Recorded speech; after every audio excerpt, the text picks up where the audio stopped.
Olá, sejam bem-vindos ao programa Espiritismo e Vida. Se você ainda não se inscreveu aqui no canal, se inscreva, deixe o seu like, compartilhe o vídeo. Quando você compartilha o vídeo, você ajuda a fazer com que a mensagem espírita alcance um número maior de corações, levando entendimento, esclarecendo e, por isso mesmo, consolando as dores do mundo, não é? Então, vai lá, se você gostou, compartilhe o vídeo, ativa o sininho das notificações para você ficar por dentro de todas as novidades aqui do canal e nos acompanhe também nas nossas redes sociais no Instagram. Hoje, aqui no programa Espiritismo e Vida, nós vamos falar um tema que a gente deve refletir, né? Sobre o mal. Bom, esqueçamos o mal. Então, para a gente entender o mal, nós precisamos entender o bem. O que é o bem? Bem é aquilo que enseja as condições ideais ao equilíbrio, né? Ao equilíbrio, ao aprimoramento, ao progresso, né? De uma pessoa ou de uma coletividade. E mal? Mal é tudo que é prejudicial, que fere, né? Que concorre para o dano ou para a ruína de alguém ou de algo, né? Tem uma definição que é interessante, que é o que é nocivo para a felicidade ou bem-estar físico ou moral. Vamos guardar isso. Lá na questão 630 de O Livro dos Espíritos, lá nessa questão, Kardec pergunta como é que se pode distinguir o bem do mal. O que os espíritos respondem para ele? O bem é tudo que é conforme a lei de Deus. E o mal é tudo que dela se afasta. Então, olha o que eles dizem. Assim, fazer o bem é proceder de acordo com a lei de Deus. Fazer o mal é infringir essa lei. E o bem, gente, está ligado à moral. Lembra que eu falei? Mal é aquilo que é nocivo para a felicidade ou bem-estar físico ou moral. Então, bem está ligado à moral. Aliás, Kardec trata dessa questão em O Livro dos Espíritos, questão 629, né? Quando os espíritos falam para Kardec que a moral é a regra de bem proceder, ou seja, de distinguir o bem do mal, né? Funda-se na observância da lei de Deus. O homem procede bem quando faz tudo pelo bem de todos, porque então cumpre a lei de Deus. Gente, a prática do bem se resume no amor. Realmente no amor, não esse amor vulgar, como a gente trata, não, mas o amor verdadeiro, né? O amor que Jesus nos ensinou. Está lá tratado no Evangelho segundo o Espiritismo, capítulo 11, item 8. O amor resume a doutrina de Jesus toda inteira, porque é o sentimento por excelência. E os sentimentos são os instintos elevados à altura do progresso feito. Em sua origem, o homem só tem instintos. Quanto mais avançado e corrompido, só tem sensações. Mais instruído e purificado, tem sentimentos. E o ponto delicado do sentimento é o amor. Não o amor no sentido vulgar do termo, mas esse sol interior que condensa e reúne em seu ardente foco todas as aspirações e todas as revelações sobre-humanas. O mal, gente, tem origem nos vícios, nas paixões humanas, né, que são frutos do nosso livre-arbítrio, né? Tem um livro que Kardec editou, né, escreveu, O Espiritismo na sua expressão mais simples. Para quem está começando o Espiritismo, vale a leitura deste livro, junto, claro, com o Livro dos Espíritos, o Evangelho segundo o Espiritismo, né, toda a codificação. Mas, neste livro, Kardec explica de forma bem clara que Deus não criou o mal, que ele estabeleceu leis e estas leis são sempre boas, porque ele é soberanamente bom. Então, aquele que observa essas leis fielmente é perfeitamente feliz. Mas, como nós somos dotados do livre-arbítrio, né, nem sempre nós observamos. Aí a lei de Deus. O que acontece? O mal, que é o resultado da desobediência à lei de amor do nosso Pai. Aí Kardec vai dizer assim: Pode, pois, dizer-se que o bem é tudo que é conforme a lei de Deus e o mal tudo que é contrário a essa mesma lei. Então, gente, cada um de nós, cada criatura, né, segundo nós mesmos sentimos, lançamos de nós aquelas ideias com que nós plasmamos as nossas próprias obras. Então, tem uma mensagem no livro Reconforto, né, psicografado por Chico Xavier, que é uma mensagem de Emmanuel: ouvidemos o mal. Em que Emmanuel vai dizer assim: se estamos informados de que os pensamentos se atraem conforme a natureza em que se expressam, urge fugir à corrente sombria em que as inteligências transviadas deitam os resíduos dos empreendimentos infelizes a que se afeiçoam. Gente, o nosso pensamento, quando nós nos ligamos ao mal, a gente está simplesmente ressoando essas inteligências sombrias, transviadas do bem. André Luiz, no livro Ação e Reação, explica, né, que fala, olha, psicografia do Chico, ele fala que o pensamento é força viva e atuante. E a velocidade do pensamento supera em muito a velocidade da luz. Então, ele vai explicar que o pensamento que nós emitimos, que é energia, volta inevitavelmente a nós e nos compele a viver de maneira espontânea nessa onda de formas criadoras que nós mesmos emitimos e que naturalmente se nos fixam no espírito quando alimentadas pelo combustível do nosso desejo, da nossa atenção, né? Então, gente, veja, a gente emite um pensamento de raiva, o que que volta para nós? Raiva. Se a gente emite um pensamento de amor, o que que volta para nós? Amor. Só que a gente tem que prestar atenção, sabe por quê?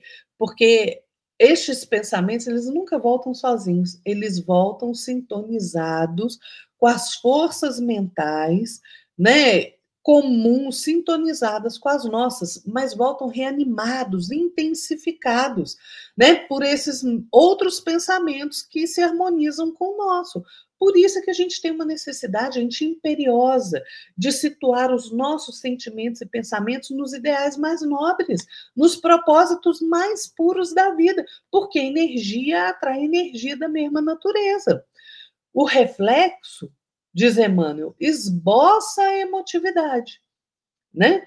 A emotividade, ou seja, as emoções, plasmam o sentimento inevitavelmente plasma a ideia, e a ideia determina, a ideia é o pensamento, determina a atitude, a palavra que comanda a ação. Então, nós não podemos somente ignorar o assédio dessa corrente de maus pensamentos e nem mesmo desculpar sempre essa intromissão inesperada, não. É preciso esquecer o golpe. É preciso prosseguir sem mágoa no culto do dever. Leon Denis vai nos dizer no livro Depois da Morte que cada um dos nossos atos, cada um dos nossos das nossas emanações de pensamento, né, são impulsionados aí pela força da nossa vontade. E eles executam, né, uma evolução com efeitos aí bons e maus para a própria fonte que produziu esse pensamento. Então, Leon Denis vai falar assim: olha, o mal, do mesmo modo que o bem, torna o seu ponto de partida em razão da afinidade de sua substância. Há faltas que produzem seus efeitos mesmo no curso da vida terrena. Outras, mais graves, só fazem sentir suas consequências na vida espiritual e muitas vezes até nas encarnações futuras. Exatamente. Gente, olha como a gente tem que ter cuidado com o que nós nos ligamos através do nosso sentimento e do nosso pensamento. Porque a vontade exercida no sentido do bem e de acordo com as leis de Deus, tudo pode. Mas também pode para o mal. Pode para o bem, pode para o mal. Né? Os nossos maus pensamentos, os nossos desejos impuros, os nossos atos mais culpáveis corrompem. Né? Por quê? Porque neles se refletem os fluidos que nos rodeiam. Então, o contato destes pensamentos produz mal-estar, maus pensamentos. Produz mal-estar, produz impressões desagradáveis nas pessoas que se aproximam de nós. né? Porque todo organismo sofre a influência dos fluidos ambientes. Do mesmo modo, sentimentos de ordem mais elevada, pensamentos de amor, né? De bondade, vão penetrar nos seres que nos cercam, vão sustentá-los e vão vivificá-los.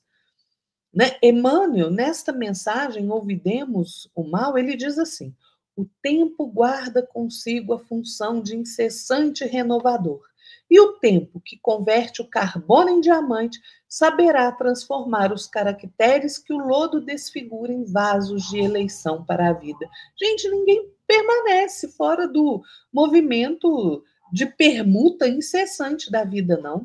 Nós respiramos no mundo das imagens que nós projetamos e recebemos, né?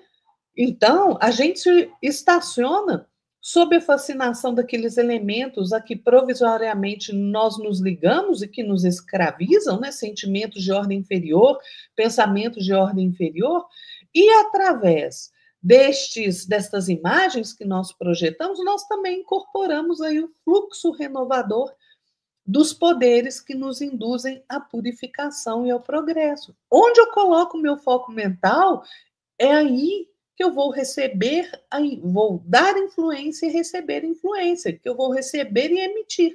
Por isso a importância de nós domarmos a nossa mente para o bem, para nos ligarmos aos ideais mais nobres, né, aos valores morais mais elevados. Gente, o reflexo mental mora no alicerce da vida.